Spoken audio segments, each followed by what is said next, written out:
ختم نبوت کا عقیدہ 1400 سال سے امت اسلامیہ میں ایک متفقہ عقیدے کی حیثیت سے چلا آ رہا ہے۔ ایک میڈیا اسکالر نے اس کی بابت مختلف غلط فہمیاں پیدا کرنے کے لیے ایک اپنی سی کوشش کی۔ انہوں نے بعض صوفیاء کی عبارتیں نقل کی، قادیانیت کی تائید و دفاع اور ان کی ترجمانی کی کوشش کی۔ یعنی انہوں نے بہت دلائل دیے اس بات کے کہ نبوت جو ہے وہ اس کا مطلب یہ ہے اور الہام جاری رہنا چاہیے اور وہی جاری رہنا چاہیے، یہ خدا کی نعمت ہے، اس سے محروم کیسے ہو گئے؟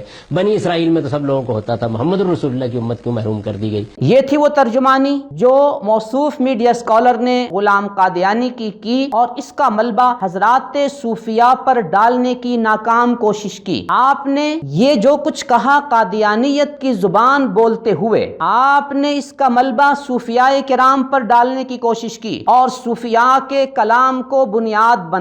کیا آپ بتا سکتے ہیں کہ جن صوفیاء کا آپ نے تذکرہ کیا، حضرت ابن عربی ہوں، مجدد الفسانی ہوں، حضرت امام غزالی ہوں، حضرت شاہ ولی اللہ دہلوی ہوں، حضرت شاہ اسماعیل دہلوی ہوں، کیا ان میں سے کسی نے بھی اپنے اوپر وحی کے نزول کا دعویٰ کیا؟ کیا ان کا یہ عقیدہ تھا کہ ان کی بنیاد پر آپ قادیانیت نوازی میں کہاں سے کہاں تک آگے نکل گئے؟ حضرت ابن عربی رحمۃ اللہ علیہ نے اپنی کتاب فتوحات مکیہ جلد 5 صفحہ 353 اور جلد 3 صفحہ 381 پر واضح طور پر یہ بات لکھی ہے کہ وحی کا سلسلہ نبی اکرم صلی اللہ علیہ وسلم پر ختم ہو گیا، ان کے بعد وحی نبوت کا کوئی سلسلہ باقی نہیں رہا۔ یوں حضرت ابن عربی رحمۃ اللہ علیہ کا موقف وحی کے انقطاع کا ہے، وحی بند ہونے کا ہے، اور آپ ابن عربی کو بنیاد بنا کر وحی کو جاری رکھنے کی بات کر رہے ہیں۔ کیا علم کی دنیا میں اس بات کی کوئی اجازت دی جا سکتی ہے؟ حضرت مجدد الفسانی رحمۃ اللہ علیہ نے جب کمالات نبوت کے باقی رہنے کی بات کی تو آپ نے کمالات نبوت کی خود ساختہ تشریح کرتے ہوئے یہ کہا، کمالات نبوت کیا ہیں؟ وہی آتی ہے نا، خدا سے رابطہ ہوتا ہے۔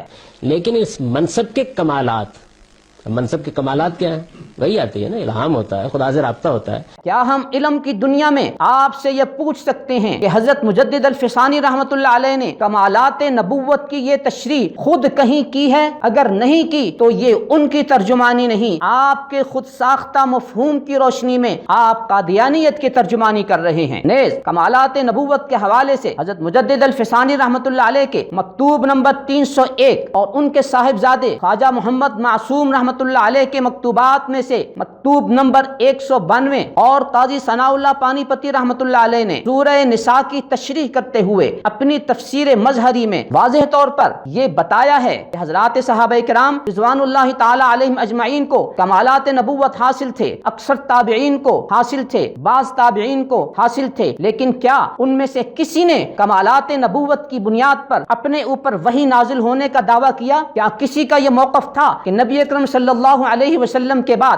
وحی کا سلسلہ جاری ہے؟ اگر ان سب کا یہ موقف نہیں تھا تو آپ کا حضرات صوفیاء کو بنیاد بنا کر وحی کو جاری رکھنے کے حوالے سے جو کچھ کہنا ہے وہ قادیانیت کی ترجمانی ہے، حضرات صوفیاء کی ترجمانی ہرگز نہیں ہے۔